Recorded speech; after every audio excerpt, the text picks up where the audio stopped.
I think you and Tim, you and Matt do a great job. Love the show. But I just wanted to speak on. I was listening to, I'm a subscriber to USCFootball.com. And I was listening to the Two-Star podcast.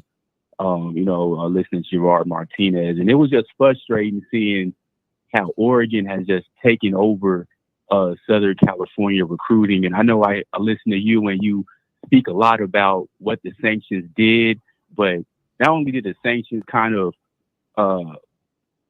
hurt us in the aspect of our depth with our talent, but also with the Clay Helton era, it just gave Oregon that little bit of window they needed to come in and just get solid ground in Southern California recruiting. I remember, back when it was a Pac-10, it was always what USC is going to get first, and then we'll get whatever they don't get. You had the outlier school like Colorado back in the 90s who built their championship run off a lot of California kids, but those were secondary kids too who probably SC didn't recruit firsthand. But it's just really frustrating that they do have that kind of connection with California, and California kids are leaving and going there to play. My question is, do you think if all things get evened out with the NIL and money becomes equal among all schools and what they can pay out to student athletes, do you think that can be the first key point to getting Oregon out of California and giving the control back to USC as far as getting those top end guys to come to the school? Yeah, we need to get Oregon out of here. I mean, we need them to get it out of our backyard. I think that they've had a lot of success, and I've talked to parents of players that are here. I've talked to parents of prospects that didn't come here. And there's one thing that I'm telling you, I'm always harsh in talking about Oregon. Let's face it, it's not just the money. There are they had the facilities for the longest time. But go back to when this all started. Chip Kelly came in with the fresh new offense, caught everybody off guard, was very successful. Winning on the field helps. USC getting hammered unfairly by the NCAA, that helps. USC then continued to self-sanction for about 6 years afterwards. That helps. And but I will say that the NIL was what the doctor ordered exactly for Oregon to become a major player in college football. Because why? What are they best at? They've got deep pockets with Phil Knight. And hey, that's the reality of the situation. They're not cheating. They're taking advantage of the current climate of college football, and they're using, everyone has their strengths. USC has a number of strengths. USC wasn't ready. And I'll stand by this as well. This is going to get a lot of hate from all the fans out there of really banging collectives that got started right away. But you could always tell the ones, USC always gets accused of paying for players. First, also remember, USC hasn't gotten in trouble like Alabama for paying players to come to USC. The allegations, and they were bad, and it was a horrible investigation, had nothing to do with USC paying Reggie Bush, to come to USC.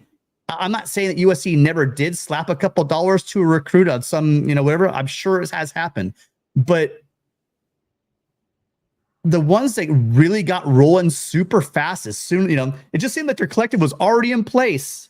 Do you know what I mean, James? It seems like some of these schools already had collectives going. And I wonder why that is. I wonder why these guys knew how to give money to get recruits. That's just an allegation I'm throwing out there. I think that Oregon has much more going for it than just the money. They also have the Nike name, the branding, the uniforms.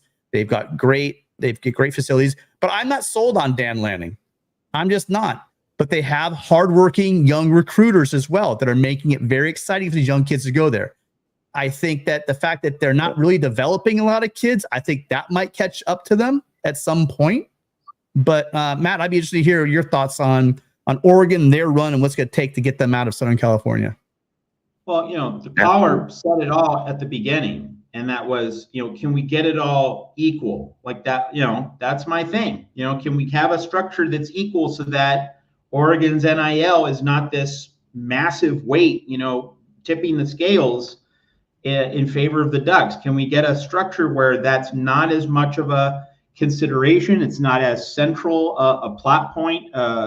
It's not as visible or overwhelming a factor so that kids can choose USC. They can be free to choose USC because there's not a dramatic financial disparity, between choosing the Trojans or the Ducks, or between any two schools. So the caller just had the answer baked into his question. Can we get it all equal? Can we get it all even?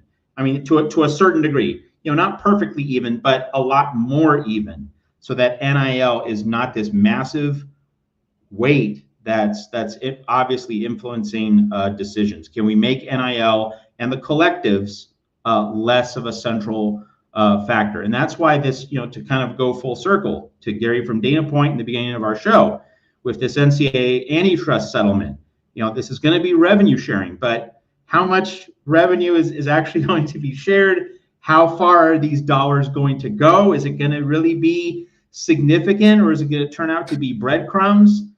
There's a lot of skepticism, and for good reason. And on top of that, I reiterate that whatever the solutions are, I have zero confidence in any of the people who are part of this larger structure in college football to do the right thing, to be effective, to be competent, any of that. I have zero faith in any of the main power brokers because they're in it for themselves more than for the sport at large. So, but the caller just got to the answer really at the beginning. Can it be more equal? Can it be more even? If so, yes, USC will be in a much stronger, more fortified position relative to Oregon.